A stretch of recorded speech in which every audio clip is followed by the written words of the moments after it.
নমস্কার বন্ধুরা, রিতা কিচেন হাউসের পক্ষ থেকে জানাই স্বাগত। আশা করি আপনারা সবাই ভালো আছেন। চলে এসেছি প্রতিদিনকার মতো নতুন একটি রেসিপি নিয়ে। এখানে দেখতে পাচ্ছেন একটি পাত্রে রয়েছে মাছ। এটা হচ্ছে কাতলা মাছ। কাতলা মাছের আজকে সবজি দিয়ে ঝোল করব, হালকা পাতলা ঝোল। কিছু মশলার হেরফেরে এই মাছের ঝোল হয়ে যাবে একটু ভিন্ন। একঘেয়েমি মাছের ঝোল না বানিয়ে একটু মশলার হেরফেরে মাছের ঝোলের স্বাদ আলাদা হয়ে যায়। একবার এইভাবে বানিয়ে দেখবে, খেতে অসাধারণ লাগে।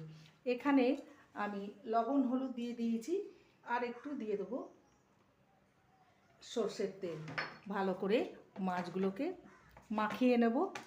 লবণ হলুদ তেল ভালো করে মাছের গায়ে লাগিয়ে নেব, যাতে করে লবণ হলুদটা ভালো করে মিশে যায় আর খেতেও ভালো লাগে।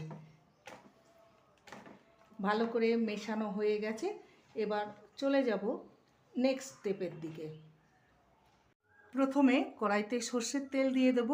এখানে যে সবজি নিয়ে এখানে আমি আলু নিয়েছি, আলুটাকে প্রথমে ভেজে তুলে নেব।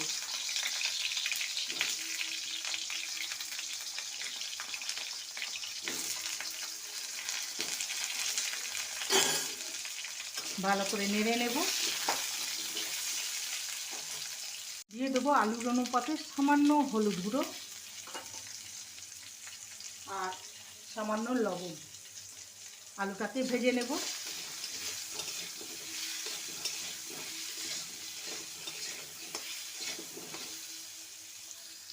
হালকা গরম পড়েছে, এখনও গরম পুরোপুরিভাবে হয়নি।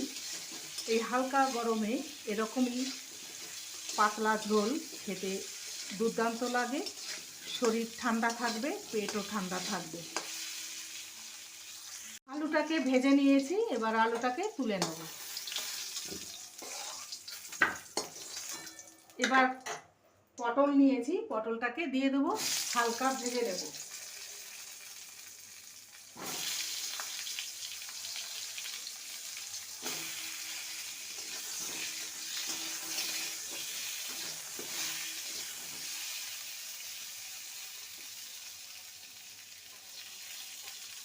পটলটাকে ভেজে নিয়েছি, এর থেকে বেশি করে লাল করে ভাজবো না।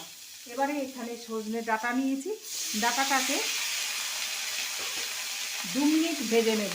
বেশি ভাজবো না, তাহলে ডাঁটা শক্ত হয়ে যাবে, খেতে ভালো লাগবে না। 2 মিনিট ভাজলেই এটা রেডি হয়ে যাবে।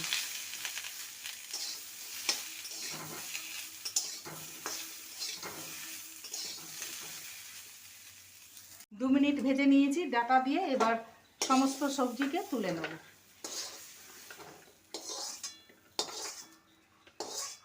কড়াইতে দিয়ে দেবো সর্ষের তেল। এবার মাছগুলোকে ভেজে নেব।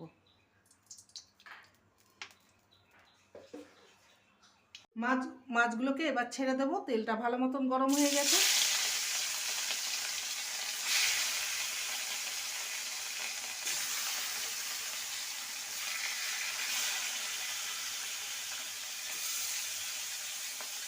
এবার মাছগুলোকে উল্টে দেব।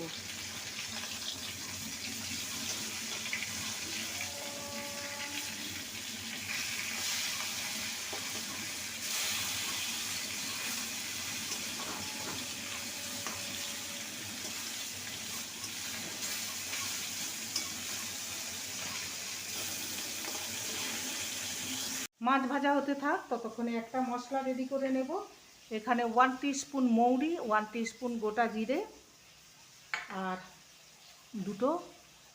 দু টুকরা আদার কুচি আর 3টে কাঁচা লঙ্কা জল দিয়ে পেস্ট করে নেব, আর একটা মিডিয়াম সাইজের টমেটো।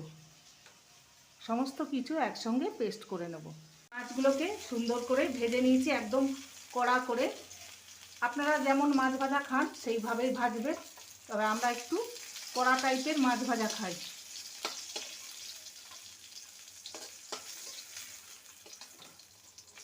এটা একটু বাকি আছে, এটাকে ভেজে নিয়ে আসছি ফেরত। সমস্ত মাছ ভাজা হয়ে গেছে, আর একটু সামান্য সর্ষের তেল দেব। খুবই কম তেলে আমি রান্নাটা করছি। এবারে ফোড়নে দেব হাফ টিস্পুন কালো জিরে। ফোড়নটাকে ভেজে নেব।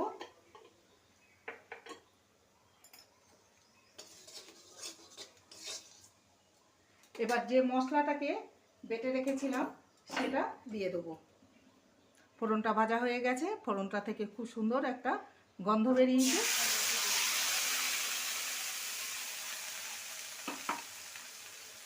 দিয়ে দেবো হলুদ গুঁড়ো, স্বাদ অনুযায়ী লবণ,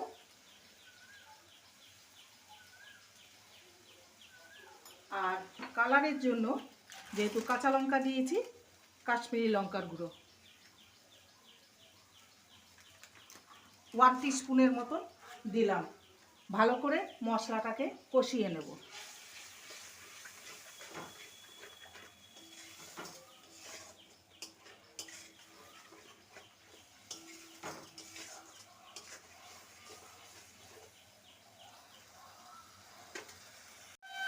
এবার দিয়ে দেবো সামান্য কয়েক দানা চিনি। মশলাটাকে ভালো মতন কষিয়ে নেব যতক্ষণ না মশলা থেকে তেল ছেড়ে আসছে।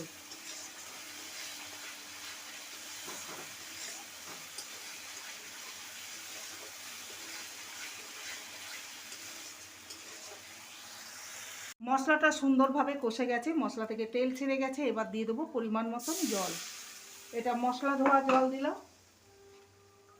এবারে দিয়ে দেবো নর্মাল জল। যেহেতু ঝোল হবে আর একটু পরিমাণে জল দেব। মশলাটাকে ভালো মতো নেড়ে নেব জলের সাথে। এবার ঝোলটা ফুটে উঠলেই সবজিগুলো দিয়ে দেবো।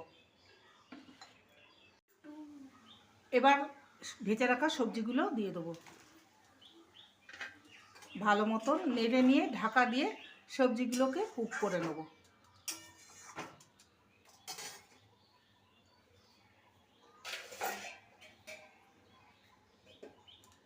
প্রায় 4 থেকে 5 মিনিট হয়ে গেছে।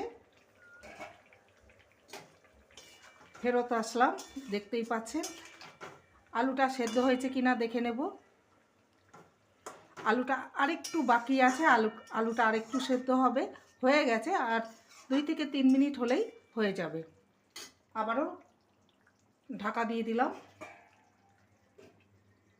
ঢাকনাটা খুলে দেখে নেব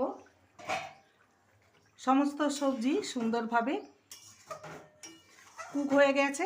এবার ভেজে রাখা মাছের টুকরোগুলো দিয়ে দেবো। দিয়ে আরও 2 থেকে 3 মিনিট ফুটিয়ে নেব। নিলেই এটা রেডি।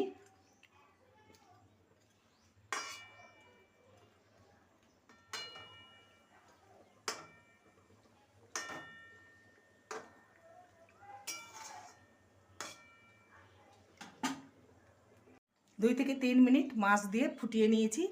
এবারে সবার শেষে দিয়ে দেবো সামান্য ধনেপাতা কুচি। এটা একদম রেডি হয়ে গেছে। এবার একটি পাত্রে নামিয়ে আপনাদের সামনে পরিবেশন করব হালকা পাতলা মাছের ঝোলের একটি রেসিপি।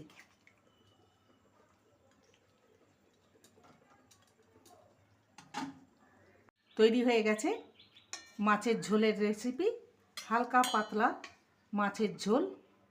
দুপুরবেলায় গরম ভাতে খেতে দুর্দান্ত লাগবে। একবার এইভাবে বানিয়ে দেখতে পারেন।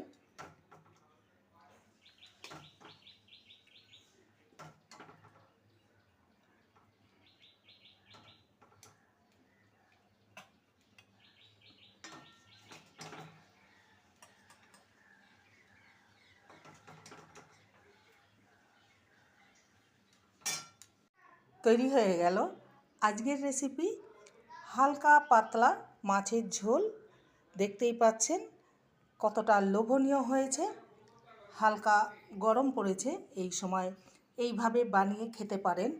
কিছু মশলার হেরফেরে এই মাছের ঝোল হয়ে উঠবে একটু ভিন্ন ধরনের স্বাদের। শরীর, মন আর পেটকেও ঠান্ডা রাখবে। রেসিপিটি ভালো লাগলে প্লিজ লাইক করবেন, কমেন্ট করবেন, শেয়ার করবেন। চ্যানেলটিকে সাবস্ক্রাইব করার অনুরোধ রইল। যারা নতুন বন্ধু রয়েছেন চ্যানেলটিকে সাবস্ক্রাইব করে পাশে থাকবেন। বেলটি অন করে দেবেন, নোটিফিকেশান চলে যাবে আপনাদের কাছে। দেখা হচ্ছে নেক্সট ভিডিওতে। নমস্কার।